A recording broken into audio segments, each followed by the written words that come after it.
Memorial Day weekend, 2019. It's a month after my meeting with Erica. Tristan Beaudette has been dead for nearly a year.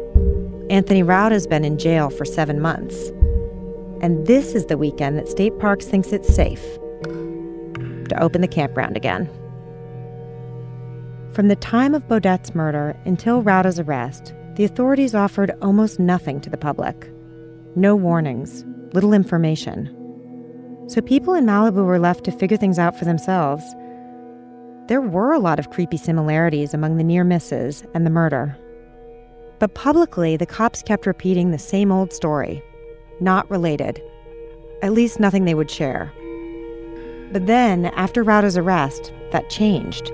The crimes were all related. And not just that, one person had done them all. Was that even possible? I need to walk around the campground, see it for myself. So tonight, on the grand reopening weekend, I'll be camping out.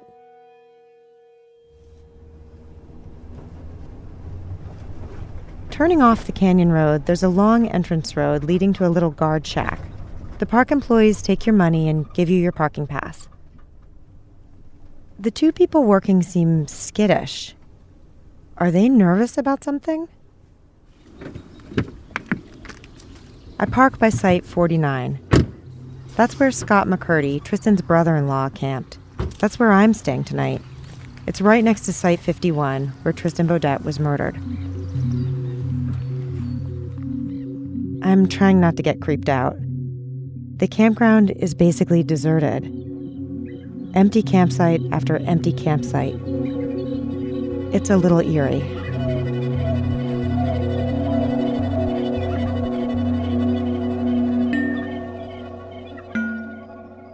There is a young couple here. They're celebrating their second wedding anniversary. We were just driving up to go camping, and we were planning to actually go to Los Padres National Forest, but we're noobs at the camping game and did not reserve like 6 months in advance like everyone else did, so we called. They decided to try Malibu Creek State Park. So we just popped on in, and there was like a line of, cars coming in, but we said, oh, for sure it's packed, And so we pulled up, and they're like, nope, there's still some spots available, and then we come, and there's like no one here. So then it was just the one other camper here at like 11 a.m. this morning was just like, oh, because we were asking if they knew of any hikes, and he's like, check this hike out, but don't be scared about the murder. And we were just like, what are you talking about, bro?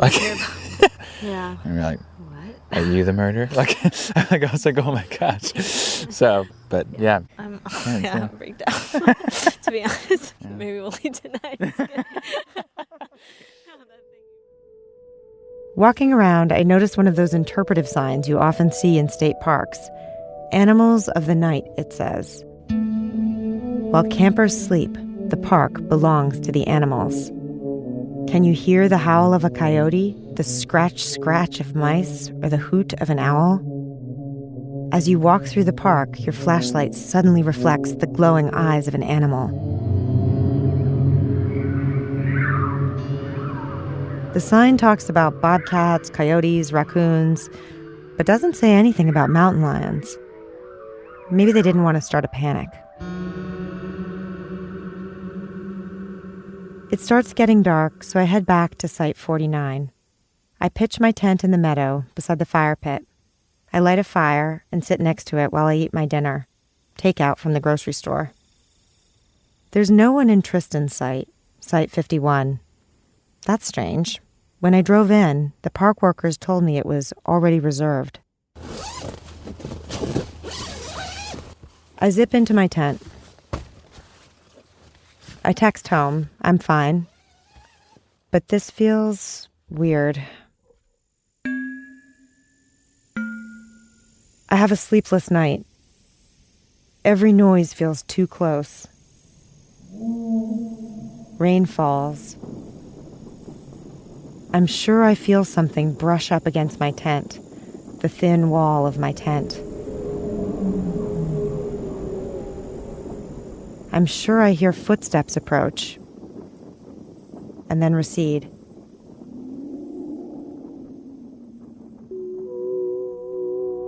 I'm so relieved when the sky lightens to gray. I open up my tent. It's before dawn, lightly drizzling. I notice that the anniversary couple didn't make it through the night.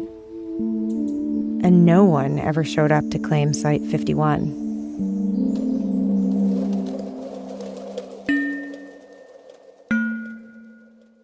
I'm Dana Goodyear, and this is Lost Hills.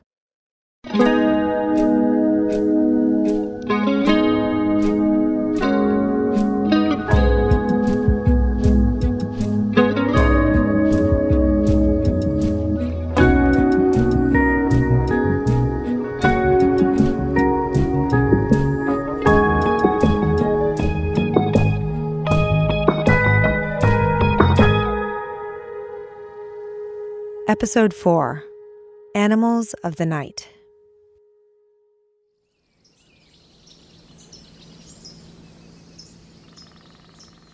In the morning, I decide to explore a little more. The campground is the site of the murder and 2 of the near misses. Also, the place people are the most vulnerable. Gathered, sleeping, guards down. I mean, a part of being here is trying to understand this place that Rauda lived and this place that Tristan Beaudette died. Tristan's tent might have been there just beyond the picnic table, or he might have been right here where I am. But I wondered where his door was, I guess. I study the map. Site 49, where I am, Site 51, where Tristan was. Then the road curves around the meadow.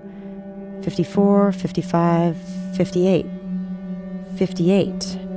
That's where near miss number 2 happened. It was November 9th, 2016, 3:30 a.m. A man named Ron Carson was lying in bed when he says his camper was rocked by an explosion. He later testified that it, quote, felt like a bomb went off. He wasn't hit, but when he turned on the light, he saw shotgun pellets stuck into the wall, right next to where his head had been. Just across the road from Site 58 is Site 57, the location of another attack, near miss number 3, on January 7th, 2017. A woman and her boyfriend were sleeping in the back of her car when they were awakened by a bang between 4 and 5 a.m. The next day, she found a hole in her trunk. State Parks police recovered a metal shotgun slug.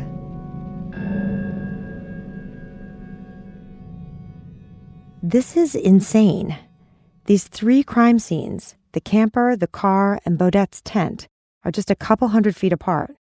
These shootings happened in a tight cluster in the same corner of the campground, where a footpath disappears into the woods. I follow it. It's overgrown with wild mustard and little purple flowers. I'm kind of curious about this way, because this seems like, no one is out and about at 4 a.m., so anywhere would be a place you could go and be unobserved.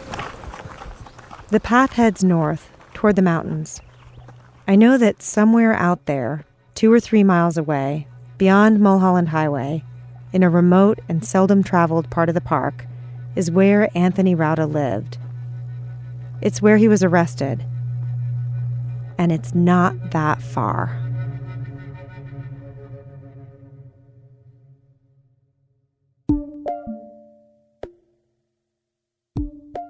There are only a couple hundred homeless people in Malibu, and they fall into distinct categories. There are the beach dwellers, a lot of them living in RVs along Pacific Coast Highway. There are the mountain men, homesteader loner types like Rauda, who live up in the hills. And there are the town folk, who congregate in and around the library and shops. Yeah, we'll go, let's just check over here by the library and we can park, and then we can walk into Legacy. I'm tagging along with the Sheriff Department's homeless outreach team. These deputies make regular welfare checks to the camps scattered around Malibu. I'm hoping that they might have run into Rauda at some point. We're across from the library in Legacy Park, right behind the ultra-high-end Malibu Country Mart shopping center. This is a spot where a lot of homeless people gather. One of the deputies shows me an app they use to keep a record of everyone they make contact with. This is everyone I've spoken to in the last 2 years. Ozzy, Anthony Rauda's dad, told me that his son had a library card, that he hung out at libraries a lot, in spite of being a mountain man. I take a deep breath. Would you be able to check that database for someone for me? To find out if they've received homeless services and... So, yes, absolutely, I can check it. Okay, what's the name? Last name first? Or First name first. Anthony Okay. Rauda, Rauda. Did I spell it right? You did it right. Okay. When I'm going to scroll up, but it'll say, did not match any client. Okay. Disappointing, but not surprising. Rauda seems like the kind of person who would have avoided this kind of contact at all costs. But then, just as we're about to leave, a man named Josh Crawford walks up to me. Hey, my name is Josh. Yes, ma'am. How you doing? He used to camp here. Now he sleeps in a car. The cops tell me that he actually volunteered to help fight the Woolsey fire. I used to sleep over there in the park, man, and, kind of giving up on life some, But I'm curious how he ended up out here. Turns out, it's the energy. it's so beautiful. Malibu is, like I say, that's the reason people come here. Because it's an energy here. Nobody wants to leave. It's like we'd rather sleep on the ground here than in an apartment in hell. You hear me? I'd rather sleep on the ground here around this good energy. How do you describe the community of people living in tents and sleeping rough and homeless around Malibu? Is it a welcoming community? Is it tight-knit? Is it a lot of loners? What's the vibe? It's all above. It's tight-knit. It's a lot of loners. You got your junkies, you got your alcoholics, you got your people that's depressed. You got people that have lost their kids, made them lose their mind. It's a lot of reason people end up out of here on a psychological level. Can I ask you about a specific person, if you ever heard of somebody living in Malibu? I pull up a picture of Rauda on my phone. There are only a few online. One from the day of his arrest, another one that looks like an old mugshot, and a few from his courtroom appearances, where he's in a restraint chair, wearing a blue jumpsuit and a spit mask. Now, not this picture, but that picture sure looks kind of... Because I think he used to come down and go to the library and... because I think that guy... That's like a younger picture of him, I think, though. He's talking about the old mugshot, where Rauda has a defiant, Old West outlaw look. Yeah, because it looks like this guy used to be with this white lady that was also, she was on the street, but he was a drinker, and yeah. And he had a girlfriend? I don't know about a girlfriend, but he was a white lady. He would be around every day, and he would be with her. But this was like a couple of years ago or something. Yeah, I kind of want to say he kept a guitar with him, too. Wasn't no hell of a player or no, but they had a guitar with them. Everybody would kind of be off of their rockers or whatever, but he used to say things like about him singing and stuff like that, because he always had that guitar with him. A guitar? A lady friend? It's so tempting to think of this as Rauda, but I can't find anyone who'll confirm it. No one else I talked to in Malibu has ever laid eyes on him until the day of his capture. I'm trying to catch a shadow. Rauda's so hard to pin down, so hard to place, anywhere, when he's not firmly behind bars.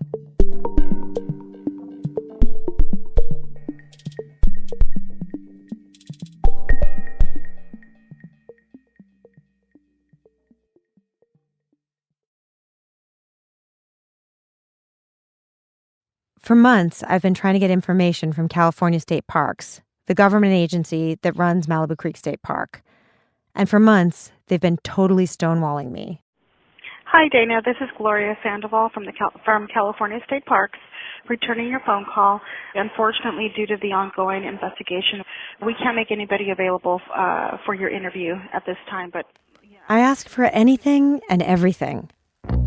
Crime data, staffing levels, staff lists, occupancy data, incident reports, anything that might shed even a little light on what happened. Months go by between my emails and calls and their responses. After a long wait, I do get some data from state parks, but it's incomplete and inconclusive. They tell me repeatedly, in every way you can think of, no. No, we will not explain what happened in Malibu Creek State Park between 2016 and 2018. The parks have their own police force. Those are the rangers, sworn peace officers with badges and guns. They could have investigated the shootings.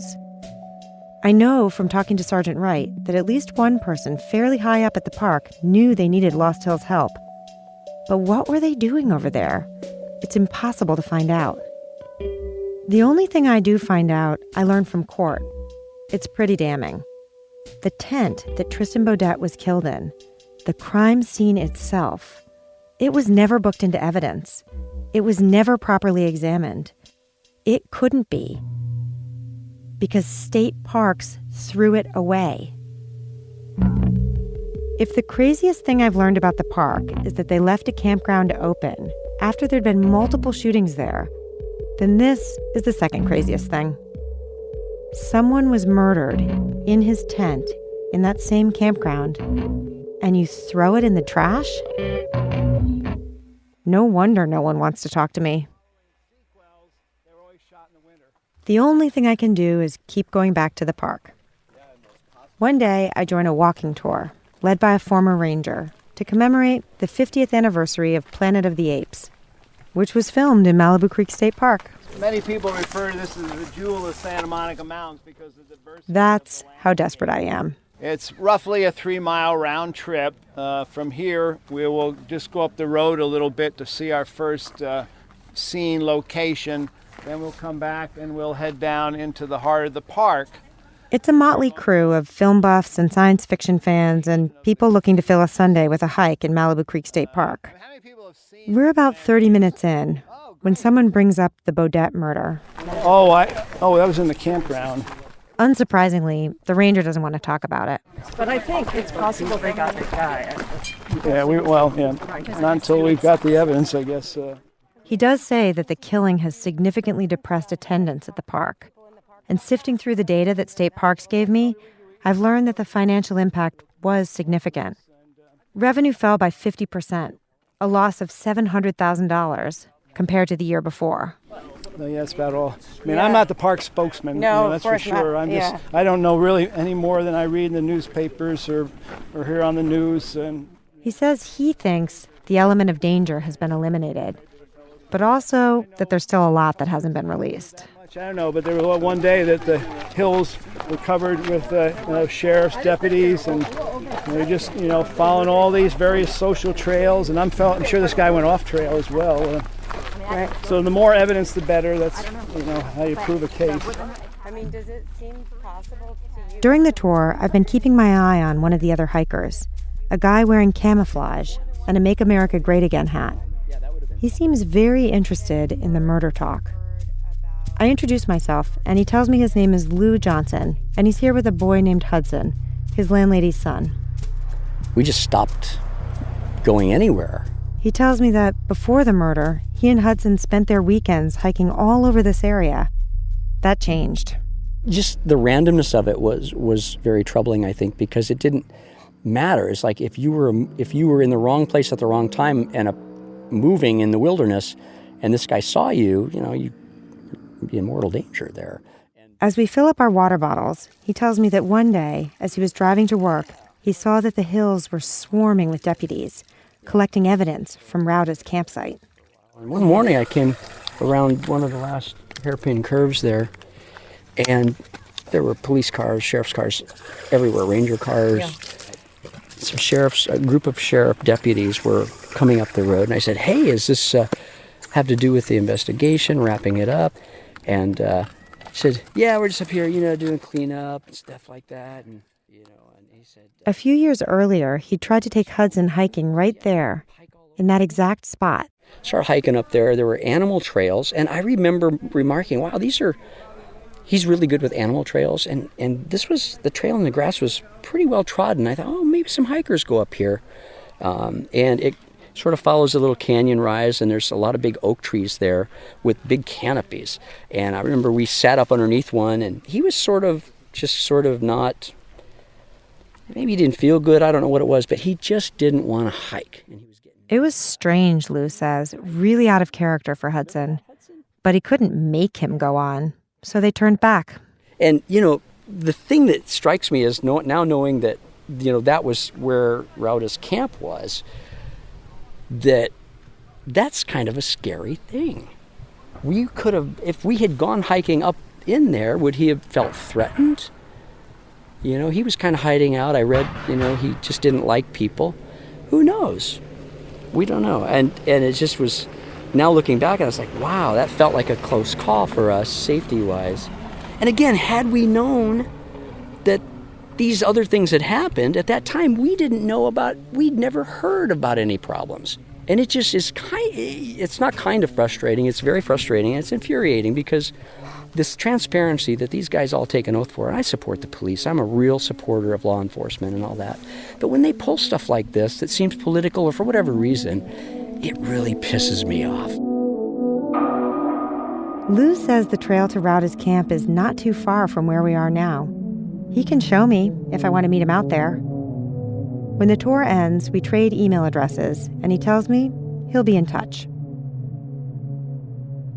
After my visits to the park, I keep thinking about Rauda, sleeping night after night in the wild. With his first letter, he enclosed a careful pencil drawing of 2 mountain lion cubs snuggling.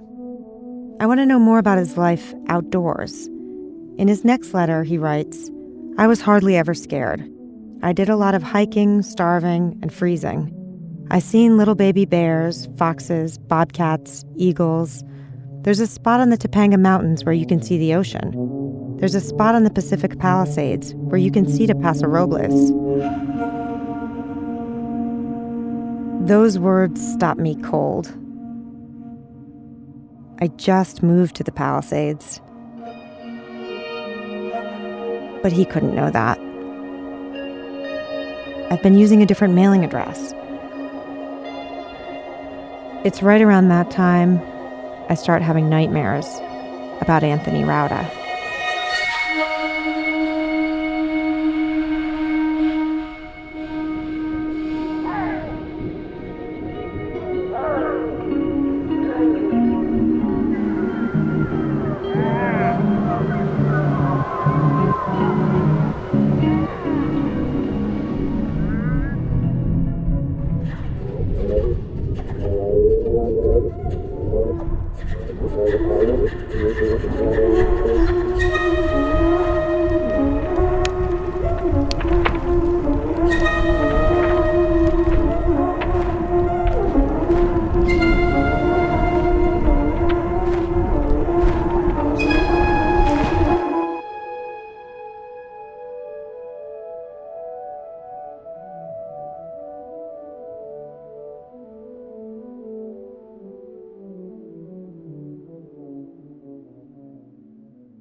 So like when I woke up, I woke up like almost you could imagine if an explosion went off by your head, like really suddenly.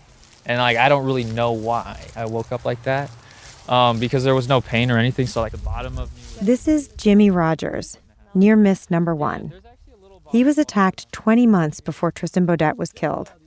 He's agreed to meet up in this shady grove in Tapia Park, which is part of Malibu Creek State Park. So like I woke up and then I was just like, what happened? And all I could hear was... Jimmy's a serious outdoorsman, a trained wildlife biologist who's worked for the Forest Service. He's telling me about the morning of November 3rd, 2016. He was sleeping in a hammock in the park. He was on a solo backpacking trip, trying to complete all 67 miles of the Backbone Trail in 3 days.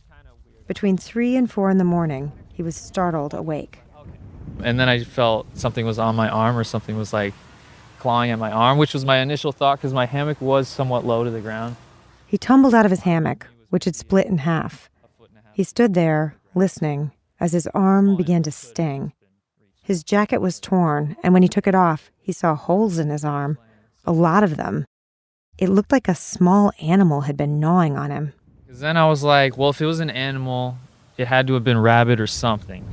But I determined like any animal it could have been, whether it was a rabid coyote or fox or just dog or a skunk or anything, even a rat.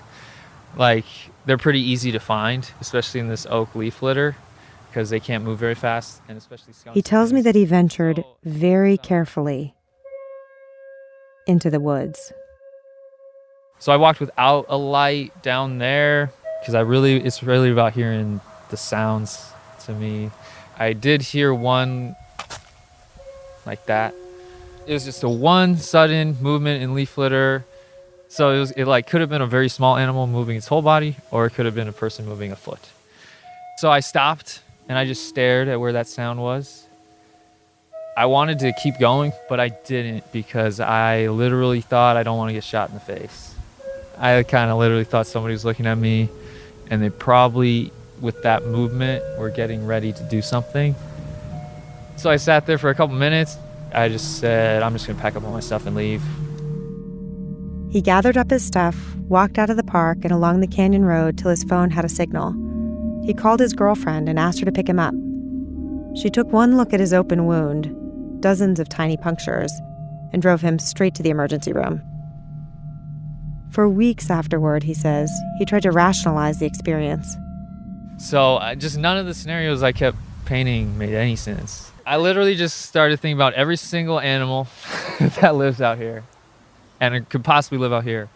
And I kind of ended it on a crazy thought, and I literally determined it was vampire bats. Vampire bats.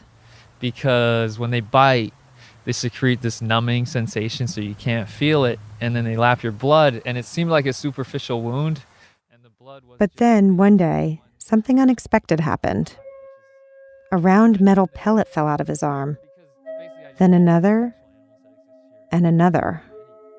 And it just popped out, and it didn't feel like anything, and it was just a perfect shallow circle that it left. And then I found it, and it was metal. You bite it in your teeth, or you drop it on glass, and it goes ding, ding, ding, ding. It's like, did my body just make that? I don't think so.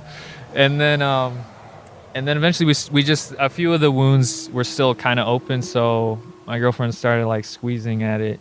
She took that one out, and then we were like, all right, we need to get x-ray. And they found there were 4 more embedded in there pretty deep. So then I went and got surgery.